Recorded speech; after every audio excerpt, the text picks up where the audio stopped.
My name is Sheila Lund, and I did a variety of things at First Security Bank. I was a teller, I did the escrow department, and real estate lending. Well, I think, there was mismanagement, and I don't know all of the details at that time, but um, we were close to being under a cease and desist order. And so it it didn't feel very secure because you really didn't know, and I didn't know enough about banking then to really understand what the consequences could be. But I think for the people that understood it more, it was scary.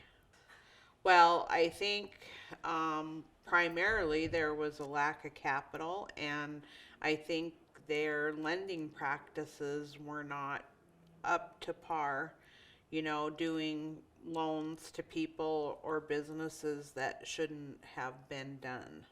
So, Bill Boucher, when he came to the bank, he had specific ideas and had been very successful at his previous location. And so he wanted to make sure that we all knew initially what his expectations were of all of the employees from the top to the bottom.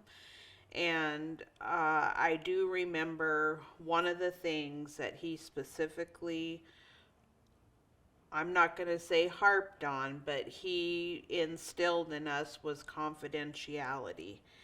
This is a bank. You do not talk about who you did business with, how much money they have in the bank. That was all very clear to us. And if you did, there would be repercussions and probably not have a job. So that is why I think a lot of people in Missoula and around Missoula have so much respect for Bill Boucher still to this day, because they knew they could trust him and the people that he had employed. How I started to develop my clientele and relationships with the title companies and the realtors and build my referral base was, first of all, I had Hal Frazier as a mentor, and everybody knew him, and he was on the same level as Bill Boucher. He was a very respected person in the community. So people knew that I was working with Hal. So that helped tremendously. I then became involved in any extracurricular things that I could do that I knew would cultivate additional business to the bank. And the primary two were, well, there's probably three, but the primary two was MOR, which is the Missoula Organization of Realtors, and the other is the Missoula Building Industry Association. So you, try to introduce yourself, and I always liked to know more about those people personally than just on a business level, because I think, again, they have more trust in you if they know that they can tell you a story or whatever that will help both their client and my client as far as trusting.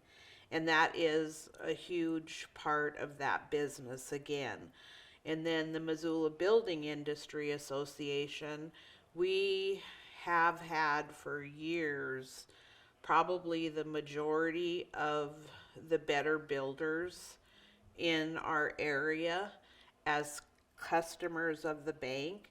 So then, they come in and you say, "Hi, how are you?" You tell a little joke, you give them a hug. I mean, those were the personal touches that I always really liked, because you're building not just not just for that moment and that transaction.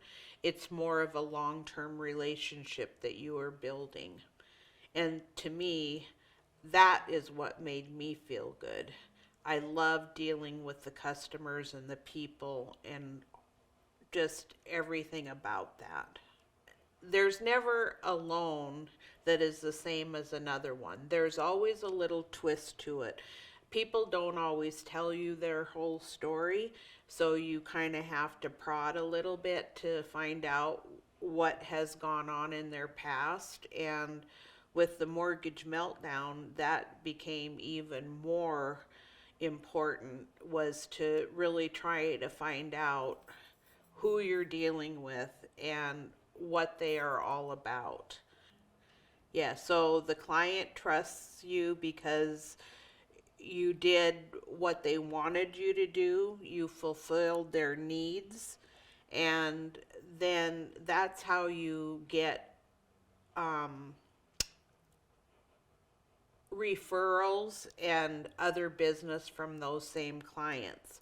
So at the bank, we were always really taught to try to cross sell different services to our clients. So if I had a loan customer that didn't have a checking account or a savings account, you would try to entice them to open up an account, because then the relationship that you have with that particular customer is more long term, because they have other reasons than just the one loan that I did. So then they become familiar with the other staff, and I believe that, from the tellers to the customer service people on the phone, they were always taught to be friendly, call your customer by your name. All of those things that make you feel good is how we were taught. And that was an ongoing process. I mean, it didn't stop when Bill got there. It was all along. You were doing education and training about how to take care of your customer. They are the number one person. If they weren't there, we wouldn't be there either.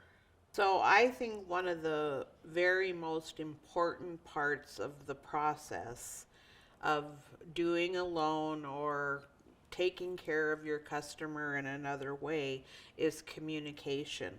You have to communicate with your customer on a regular basis, however they choose that to be, which now, it's a lot different in the last 10 years than it was prior to that, with all of the new technology and people's busy lives and whatnot. And I mean, if it required working longer hours or weekends to try to accomplish all of that, so everybody felt good about what they were receiving from the bank, knowing where they were, what stage they were in, when they're approved, when they're going to close. That is one of the things that the realtors insist on. And if you do a poor job of communicating and you're not detail oriented and give all of the updates that are necessary for people to know what's going on, you probably aren't going to have a whole lot of referral business from the realtors. I mean, people are making huge decisions about if they're moving to Montana, where they want to go, where they want their children to go to school. All of that's really important, and they get that information from all different sources. And we always tried to refer them to a bank customer or an entity that could provide them with additional information, such as the Chamber of Commerce. They want to know something specific that I don't know for sure. Then you try to extend out that introduction.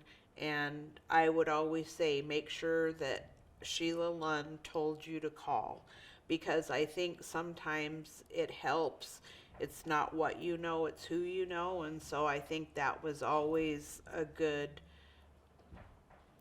part of the the puzzle in getting your people to come around.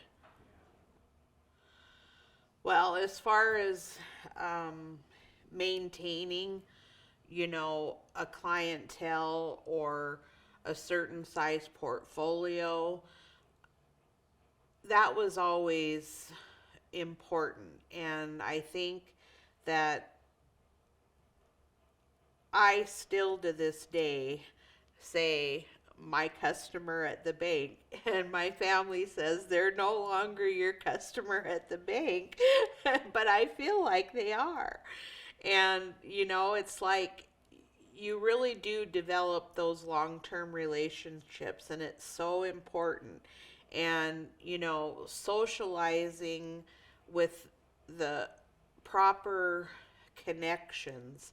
When people come into town, I would go through the Missoulian every Sunday, and if someone I knew had been promoted, or maybe they changed their job and went to another one or whatever, if it was somebody that I knew, I always, if there was a photo or an article, I would cut that out and send it with a handwritten note. And Bill Boucher is the one, and he still to this day sends cards out. And he sent a card to my mother a few years ago, and she said, Sheila, I think I got a card from Bill Boucher, but I can't read it. And I said, well, I can read it to you because of his handwriting, but it's just so much more personal than getting a typed card from someone. And these are people that you might not know that well, but I can tell you that they appreciate it, and it makes them feel really good that you recognized that they had this accomplishment or whatever. So when you see that horse, what do you think? Well, I think of leadership because of the strength of the horse, the colors of the horse. All of those things to me are beautiful.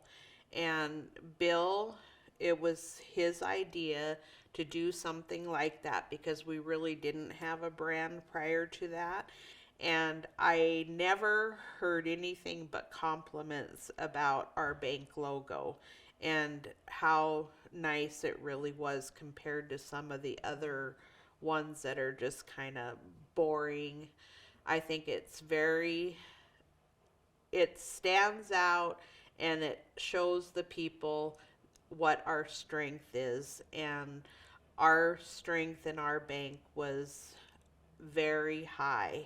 I think, we have great people and good management, and it's important. And I think the horse just helps to signify that we are here, this is our leader, and we're here to greet you.